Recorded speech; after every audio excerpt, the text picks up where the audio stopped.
voici une nouvelle vidéo où je vais parler d'un verset qui m'a beaucoup interpellée. Et je vais parler de la semence de Ève et de la semence de Satan. Et on va lire dans Genèse 3,15. Je mettrai inimitié entre toi et la femme, entre ta postérité et sa postérité. Celle-ci t'écrasera la tête et tu lui blesseras le talon. La version courante va dire, et je mettrai inimitié entre toi et la femme, et entre ta semence et sa semence, elle te brisera la tête et toi tu lui briseras le talon. Quand j'ai lu ça, ça m'a beaucoup interpellée et j'ai voulu comprendre en fait. Et je me suis rendu compte que effectivement, quand on regarde la société d'aujourd'hui, on se rend compte que la femme est énormément attaquée. L'ennemi utilise tous les moyens possibles pour attaquer la femme.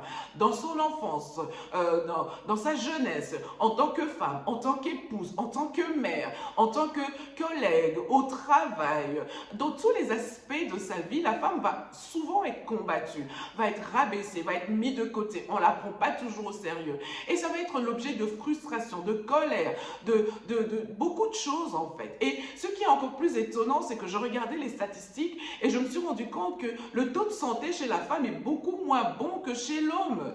Même dans les maladies, la femme va être plus malade que l'homme. Elle va subir des dépressions, elle va subir toutes sortes de maladies, de cancers. Beaucoup de choses vont venir oppresser la femme. Et je voudrais que nous, les femmes, on puisse le réaliser. Même quand on est chrétien, le leadership chrétien est combattu chez les femmes. On trouve toujours que la femme n'a pas sa place dans l'église. La femme doit se cacher.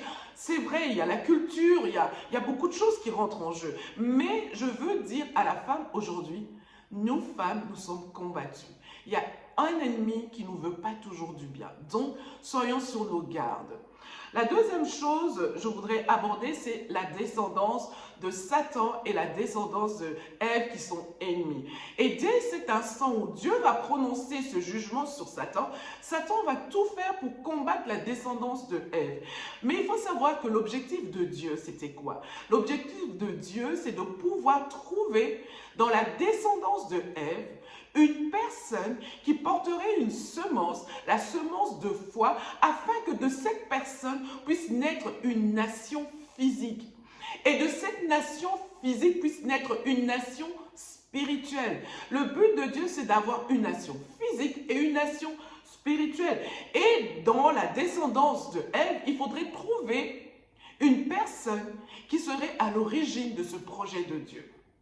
Et donc Satan, ne sachant pas qui va être cette descendance, donc dès la première descendance de Ève, Caïn, il va corrompre le cœur de Caïn. Il va toucher le cœur de Caïn afin que Caïn devienne meurtrier comme lui il était. Et donc Caïn va être disqualifié. Ensuite, il va avoir Seth. Et Seth va venir. Et donc, on se dit, bah, c'est Seth qui va être cette descendance qui va écraser la tête de l'ennemi. Mais le projet de Dieu va continuer. Donc, Seth va finalement avoir des enfants et tout. Mais Satan va continuer son projet de corrompre la race humaine, de corrompre toutes les personnes sur la terre. Et donc, on va avoir toute une génération d'hommes et de femmes qui vont être corrompus. Et Dieu va se repentir d'avoir créé l'humanité. Il va dire, je n'aurais pas dû créer, parce que les pensées de l'homme sont devenues tellement méchantes. Et donc Dieu va décider de tout détruire. Détruire les hommes, détruire le bétail, détruire les animaux, tout va être détruit. Et il va trouver Noé. Et finalement, Noé va être gardé, Noé va être protégé, ainsi que lui et sa famille. Et donc Dieu va repartir avec cette race de Noé. Et on va voir que là encore, l'ennemi va essayer d'attaquer à nouveau parce qu'il ne sait pas quelle est cette descendance qui va pouvoir le détruire. Et puis finalement, dans la descendance de Ève, on va trouver Abraham. Abraham va venir et Abraham va être le père de la foi. C'est de lui que Dieu va planter une semence afin qu'il y ait une nation qui puisse naître. Et donc, on va avoir dans la descendance d'Abraham, Jacob. Jacob qui deviendra Israël. Et donc va naître la nation d'Israël. Et donc de cette nation d'Israël, il faudrait qu'il y ait une nation spirituelle qui puisse naître. Qu'est-ce que Dieu va faire? Mais avant que la nation spirituelle ne naisse, Il faudrait que cette nation retourne à la terre promise. Canaan va être la terre promise. Donc Dieu va prendre Abraham. De Abraham va avoir une nation, Israël, et Israël devra retourner sur la terre de Dieu. J'expliquerai pourquoi Canaan est la terre de Dieu dans la prochaine vidéo. Et ensuite, qu'est-ce qui va se passer? C'est que Dieu, pour qu'il y ait une nation spirituelle, il faut qu'il y ait un Messie. Et donc, la Bible va prophétiser sur la naissance de ce Messie, mais ce Messie va venir d'une descendance, d'une lignée royale. Or, Abraham était berger. Donc, toute la génération après, c'était des bergers. Et il faudrait qu'il y ait un roi. Et ensuite, va commencer ce travail de rechercher qui va être de la descendance de Ève et avoir une royauté. Et ensuite, on va lire que Jacob va avoir des enfants. Et parmi les enfants de Jacob, il faudrait qu'il y en ait un qui soit roi. Ruben va être disqualifié, corrompu par Satan. Il va coucher avec la femme de son père. Ensuite, le deuxième et le troisième. Siméon et Lévi vont être disqualifiés parce qu'ils auront tué quelqu'un. Et donc, ensuite, ça va tomber sur Judas. Et donc, Judas va être de la descendance de Ève qui va devenir roi. Donc, il va avoir un roi dans Judas. Mais ça ne sera pas Judas. Donc, il faudrait que ce soit dans les enfants de Judas. Les deux premiers enfants de Judas vont être corrompus par Satan. Et donc, Dieu va les tuer. Le troisième enfant de Judas, on n'en parle même pas. Donc, je suppose que lui aussi va être disqualifié. Le quatrième enfant de Judas, il va naître d'une union entre Judas et sa belle-fille. Aïe, aïe, aïe. Et donc, on va lire par exemple que dans Deutéronome 23:3, un homme né d'une union interdite ne doit pas être accepté dans l'assemblée du Seigneur. Donc, cet enfant qui va naître ne peut pas être roi.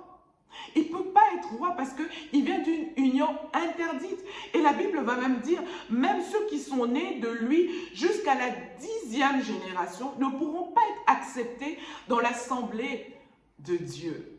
Et donc, on va attendre que 10 générations passent. Et ensuite, finalement, ça va tomber sur David. David va devenir roi.